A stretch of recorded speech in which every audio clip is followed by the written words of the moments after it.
The Anchor Hocking Glass Corporation brings you Crime Photographer.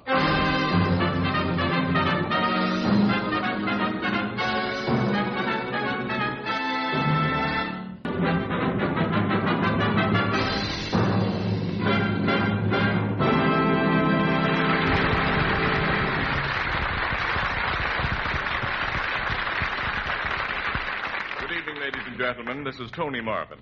Every week at this time, the Anchor Hocking Glass Corporation of Lancaster, Ohio, and its more than 10,000 employees bring you another adventure of Casey, crime photographer, ace cameraman who covers the crime news of a great city. Written by Alonzo Dean Cole, our adventure for tonight, The Santa Claus of Bums Boulevard.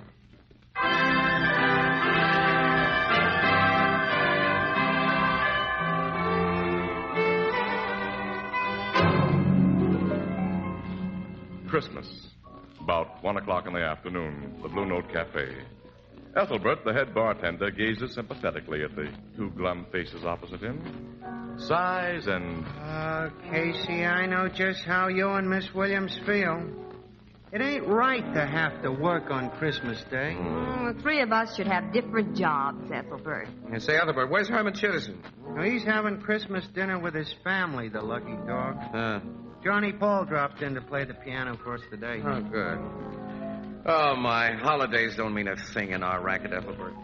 Newspapers must be printed. And guys in my profession have to stand behind bars and make with bottles. And lemons. Oh, well, it might be worse. At least we ain't got families. Well, that's what makes it worse for me. My family's 1,000 miles away. I haven't got a family anywhere. Well, you've got sisters, Casey. Sure, they're all married. They all got families of their own, and all 2,000 miles away. My sister Edna ain't married, but you know Edna. Yeah. Well, let's can this deep philosophical discussion, Annie. Get started for Hackett Street. Hackett Street? We have an assignment down there. That's the crummiest street in town. Nothing but gin mills, flop houses, and bums. Yeah, it's Bums Boulevard. Why's your paper send you down there on Christmas? For a story, of course. Yeah.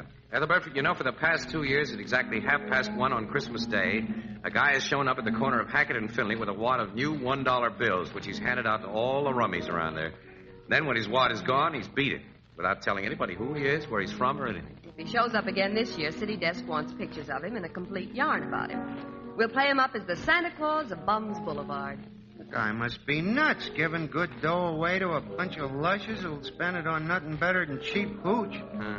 What kind of a guy is he? Oh, probably a publicity hound, I guess. Oh, come on, let's get started, Annie. Yeah, we haven't too much time before 1:30. So long, Ethelbert. So long, and Merry Christmas. Yeah, it'll be a very merry and very Christmassy Christmas among the panhandlers and drunks we're going to see. You know, the holiday spirit's a lot of malarkey anyway, unless you got a family. Come on, Annie. Yeah, you're right, Casey.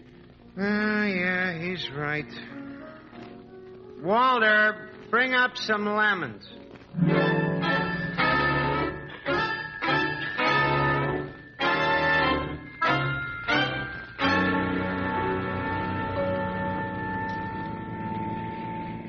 Casey, we're terribly late. That man will have given away his dollar bills and be gone by the time we get Annie, there. can I help it if we ran out of gas 4 blocks from the nearest open filling station? You could have had the tank filled before it went dry. Oh, sure, you? I'm wrong. I'm always wrong to hear you tell it. All you women do is nag. And a Merry Christmas to you. Oh, I'm sorry, kid. I'm a dope. I'm sorry. I love the bracelet you gave me, Casey. Huh? Yeah. You have exquisite taste. It looks swell on you. Hey, I wanted to get you a ring. A ring? Yeah, with your birthstone. Amethyst. See, I know it. Oh. I didn't see any I liked. It's just as well. I don't care for amethysts and rings. No? No. Oh. Wish I could afford a family of my own, Annie. What makes you think you can? My pay envelope and the cost of living. Well, maybe someday. Then maybe when that someday comes, no woman will want you. You may have something there. I've been a bachelor so long, Annie, it's become a habit. You know, this morning when I woke up in my dinky little apartment, I felt, empty and lonely and useless. I haven't got a home. I felt the same way. I wonder, maybe, Annie, if the two of us, What about the two of us? Well, Oh, nuts. Look at this crummy street and the people on it. How can anybody think of home and a family life down here? How can anybody believe in anything or dream of anything? Every one of these bums, Annie, had big ideas once, and now look at him. The street is frightening, isn't it? If anybody reaches here, he's finished. The last stop. There's a crowd lined up at the next corner, Casey. Is that where they... Yeah, that's the place where the dollar bill Santa Claus has shown up before. Well, maybe he's been there and gone. No, if that were so, those rum-dums wouldn't be standing in line. They'd all be in the nearest gin mill spending the dough or fighting to get it away from each other. Well, I'll park the car here and walk the rest of the way. Yeah, the car may be safer away from that mob. That's how I figure. Let's see, I got the camera. Lock the car. Okay, let's go. It's 1:45, Casey. According to his previous schedule, Santa Claus is 15 minutes late. Maybe he won't show up. It'll be a big Christmas thirst on Bum's Boulevard if he doesn't.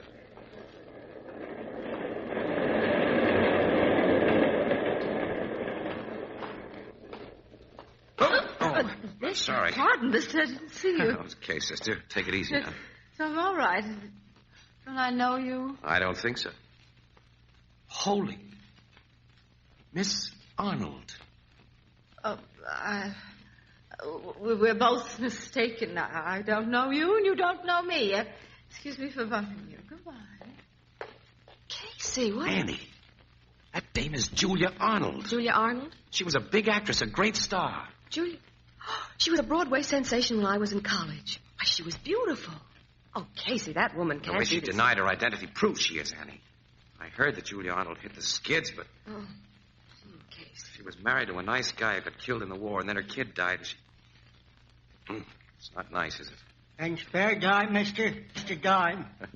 I guess, old-timer. Let me see. I ain't a drinking man, mister. I'll spend it for food, not liquor. You don't look like a rummy. I ain't. I'm just old. You can ask anybody around here about Smitty. That's me. They'll tell you Smitty don't drink, don't steal. The worst they'll tell you about Smitty is he's just too old. Look, I haven't got any small change, Smitty. Here's a buck. Well, here's another for me. $2? Oh, God bless you both. Forget it. Yeah. Goodbye. Merry Christmas to you. Merry Christmas. And Merry Christmas. You didn't look like a faker, Casey. No, just old. Christmas. There are plenty of fakers in that mob we're coming to, though. Oh, they look like a line of zombies. Yeah. Dead and won't lie down. Not that big guy over there, though, Annie. That big, heavy-set mug, the green lumberjack coat. Oh, he looks like a prize fighter. I know that guy. His name is Boots Driscoll. He's a yellow skunk. He's mean as a copperhead. You know, that louse would steal pennies from Kid, and he's the boss of Bum's Boulevard. I gather you don't like him. I don't. Well, look who's here. Hello, Boots. Hi, Casey. I ain't seen you since... Yeah, since the last time you came out of the big house. That's right. Who's the good-looking dame with you? This lady's a friend of mine. Well, ain't you gonna introduce us? Nope. Oh. What are you doing down here in my territory? Came to get a line on the screwball who hands out new dollar bills on Christmas. Apparently he's late. Yeah, the louse. When he shows up, I get a good mind to kick his head in. Yeah, not until after he hands out his dough, of course. You think he'll show up? The folks think so because they want to think it. Me? I just stick around and keep everybody in line. So you got them all lined up. Yeah. First come, first served, if and when Santa Claus gets here. All right, stop pushing, you bums. Get back in line there. Of course, you get something for your policing service. Well, why not? Them jerks would tear one another to pieces fighting for a grab at them bucks like they did last year if I wasn't around. This year, I'm taking a cut of 35 cents out of every bum here to keep things peaceful. Boots, you've got all the instincts of a big racketeer. I'll say. Where's the racket part? This is a legitimate business. I guess it is at that for you. This way, you're getting the dough without using a gat or brass knuckles. Say, if that's meant as a crack... Skip it, Boots. I'm nearly as big as you are. Boots. What? Casey, that awful-looking man. Boots. What do you want, Creep? Creep's a good name for him. Hey, the guy who passes out dough. Santa Claus. I just found him. You found him? Yeah. In the alley back of Fritz's gin mill. Somebody socked him on the head and took all his dough. I think the guy's dead. Dead? Dead. Yeah, dead. Dead? Hey, you bums stay here. Show me, Creep. Yeah, come on. We're going too, Annie. I'll say we are.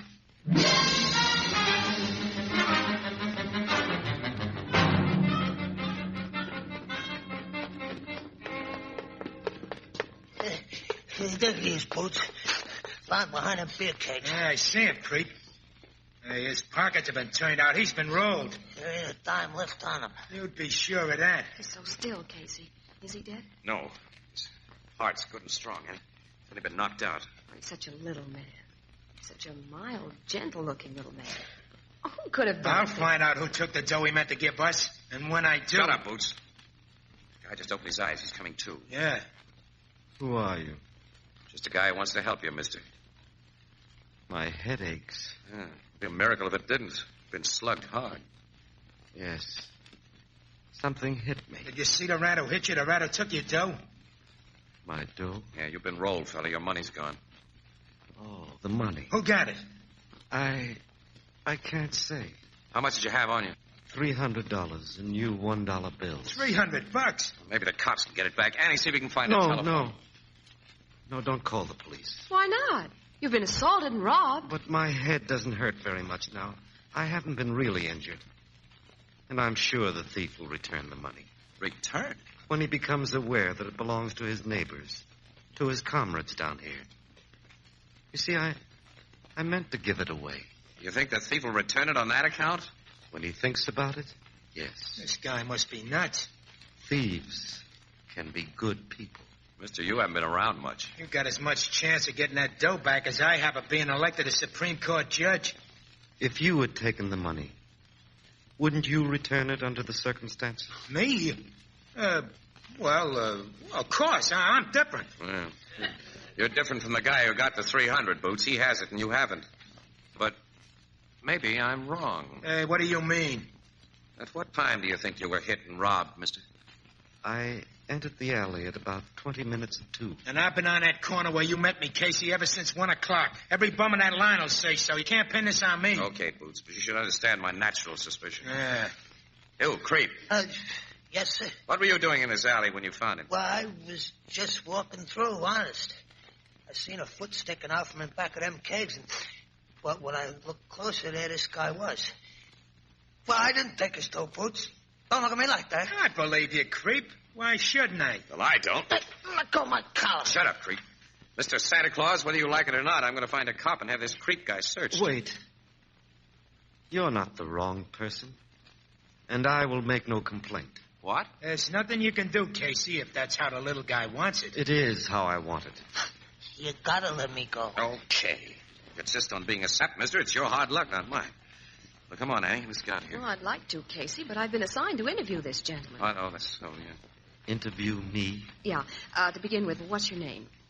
Why, Shepherd. Shepherd? Yes. First name? Oh, Casey, catch him. I got him. Hey, the guy passed out. The crack on the head did more damage than he admitted. Look, there's a clinic up the street. We'll get him to a doc. I guess you can take care of him alone, huh, Casey? Yes, I won't need your help, We Vicky. parked our car near here, this alley, in case he's not Okay, Annie.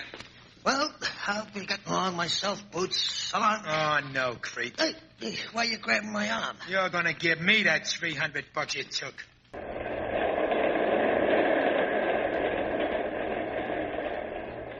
Are you sure you feel all right now, Mr. Shepherd? Yes, Miss Williams. Doc said you got a really nasty crack on the head. I'll drive you home. He wants you to stay in bed for a few days. Thank you, but men are seldom as sick as their learned physicians say. I'm quite all right. Just the same, we're taking you to your home. Yeah. Where do you live? Very close by. What? You mean in this neighborhood? Yes, but I have some unfinished business to attend to before I lie down, Mr. Casey. That money hasn't been returned yet. If you get it back, Mr. Shepherd, I'll believe in the faith that moves mountains. Mountains have been moved by steam shovels, Miss Williams. And man's faith in himself created the steam shovel. By that you mean you're going to do something to persuade the thief? I shall only remain near the thief so he can find me. I don't get you. Casey. Huh? Look. Holy... It's that creep guy. His face is terribly bruised. He must have crashed into a 10-ton truck. Yeah, he's dragging himself along. Hey, creep, what happened to you? How did... Hey, Boots beat me up. Boots? In the alley after you left. Why? He thought I took that $300. He beat me up and then searched me. But he didn't find it because I didn't have it. Hey, buy me a drink, will you? I need a drink. Look, we're going to take you into the clinic and get you patched up. No. When the docs get their mitts on guys like me, they send us to the hospital where we can't get no liquor. So, just buy me a shot, mister, huh? That's all I need. I'm gonna... We'll serve this man best by doing as he asks, Casey. At the moment, his body needs its accustomed alcohol more than his bruises need medical treatment. You're a wise guy, mister. You're a real gent. Unfortunately, I have no money to give him. All right, Creep. I'll buy you a drink. And I'll go into a gin mill with you. While you tell me more about finding Mr. Shepard in that alley. I already told you all I know. We'll talk about that later. Come on. We'll go into this joint here. Yeah. Oh, this is an awful place, Casey. Yeah, it is. You stay outside, Annie. Oh, why should I? There's another woman at the bar. Huh? Yes. That's Julia Arnold. Oh, I see. The actress. Yeah. You coming in too, Mr. Shepard? Yes, thank you. Hey, Gus. Hey, give me a shot, huh? Give me a shot quick. Well, I see you got the dough to pay for it, Creep. I'm paying for his drink. Oh. Well, you gents and lady have. Nothing for me. Me either. I'll have a little wine. Hey, one of the gents ain't ashamed to have a drink with the likes of me, Gus. What kind of wine, mister? Plain red wine. Alky for me, Gus, and quick. Okay. All right, now we'll do some talking, Creep. Mr. Shepard says he went into that alley at around 20 minutes to 2. Where were you at that time? Mr. Casey, no purpose can be served by questioning this man. I'm making no complaint to the police, and You may condone a crime, Shepard, but I don't. I don't condone the crime. I'm forgiving it. Well, we wouldn't have much law and order if everyone did that. Perhaps we'd have more, Miss Williams. This guy just don't care about $300, eh? Here your drinks. Give me, Gus. The money wasn't mine, Mr. Casey. I'd have given it away in another few minutes. And a lot of good it would have done him. $1 apiece that'd slide across bars like this for raw alcohol. Mr. Shepard, you seem like an awful nice guy, but it's time somebody taught you the facts of life. Few can teach the facts of life, Mr. Casey. Few but little children. Because man forgets the simplicity of childhood. He forgets that all the world is one great family. I think our friend Creep would like another drink. Yeah. And thanks a million, mister. Hey, Gus. Okay, Creep. Be with you in a minute. Hey, Gus. What do you want, Julie? Another drink, of course. You drank up the buck you gave me. Casey, that fine actress. Come here, Gus. Come here. Nothing anybody can do for her, Annie. Julia Arnold's hit bottom. Look, I fooled you, Gus. I held out. I got another dollar bill. Another brand new one, Julia. Another new. Where'd you get this dough? When you were in here this noon, you said you didn't have a dime. Casey. Julie found them, Gus. I found them, and I got more hid away. You hear that, Shepard? I heard. When she leaves this place, we follow.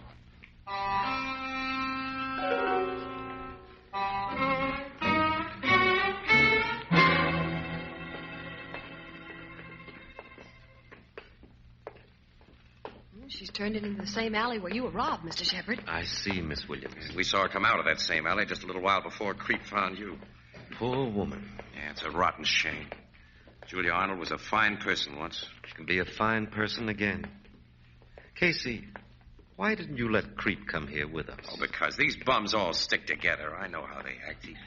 He might have tipped off Julia Arnold that we're trailing her. She's going down into that cellar, Casey. Come on, we don't want to lose her. Wait. That man. Boots Driscoll. He was hiding behind those ash cans. Now he's going down into the cellar. As though he were watching for Julia Arnold, as though he's following her now. Come on, let's go.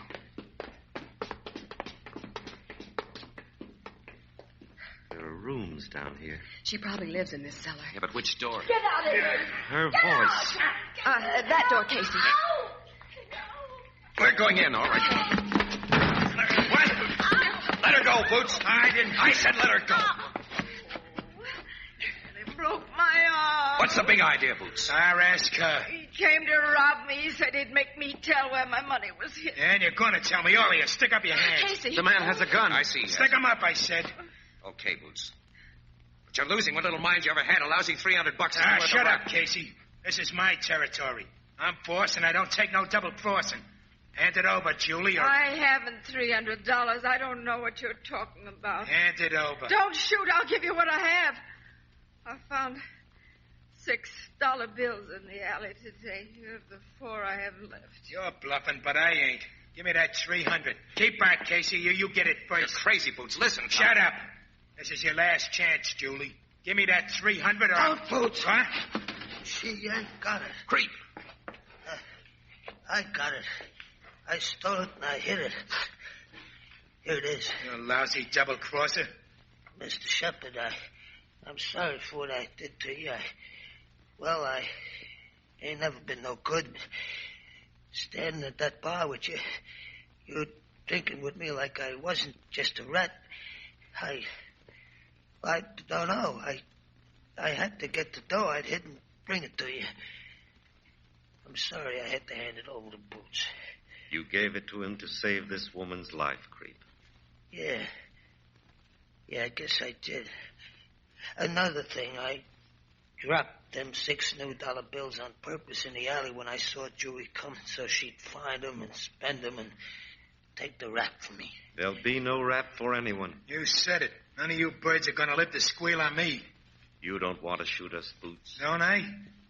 Do you? I got myself in too deep. Not yet. You haven't taken life. And your life isn't finished. I ain't going to finish it and stir. I got a chance and none of you talk. Yes, you have. Why don't you shoot us, Boots? Well, I'm gonna. When? Shut up. I can't shoot a guy who talks like you do. Words have never stopped a bullet or a true desire. Nuts. Here, Casey, take this gat and this dough and send for the cops. I'm tired of being a phony tough guy. Shall I send for the cops, Mr. Shepard? If you wish, Casey. You're running this. We have $300. Everyone seems to agree that my original plan for its distribution was unwise. What do you suggest we do with it? May I have your suggestion, Creep? I tried to frame Julie. Give it to her. And your suggestion, Boots? Give it to Julie. It's yours, Miss Arnold. Mine? $300. Oh, I can buy a decent dress. Once I earned that much for a single performance, I can do it again. If you believe so. But I don't need this money you intended for the poor. I'm not poor. God gave me gifts I've squandered. I still have some left. They're all I need. Give this money to the really poor. What shall I do with it, Casey? Mr. Shepard? You're still running this.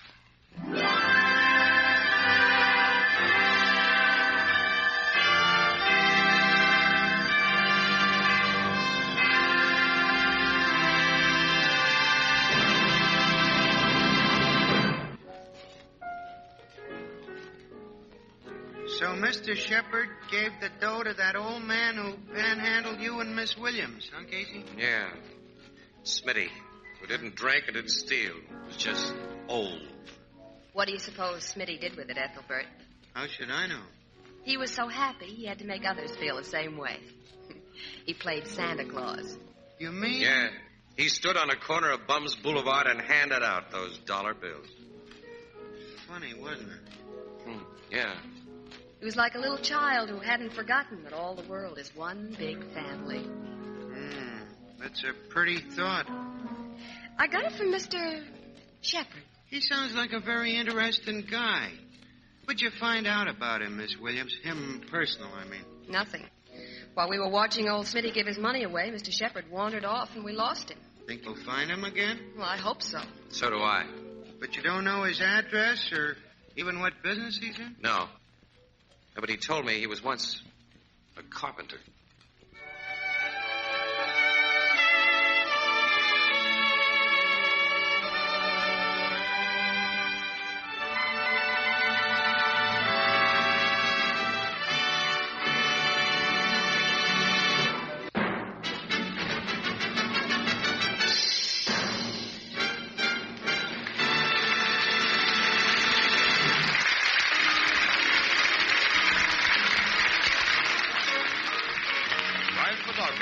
directed by John Deeks. The original music is by Archie Bleyer, and the program features Miss Dan Miner as Anne and John Gibson as Ethelbert.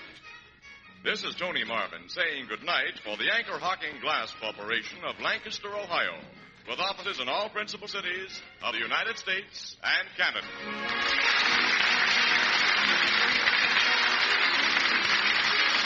This is CBS, the Columbia Broadcasting System.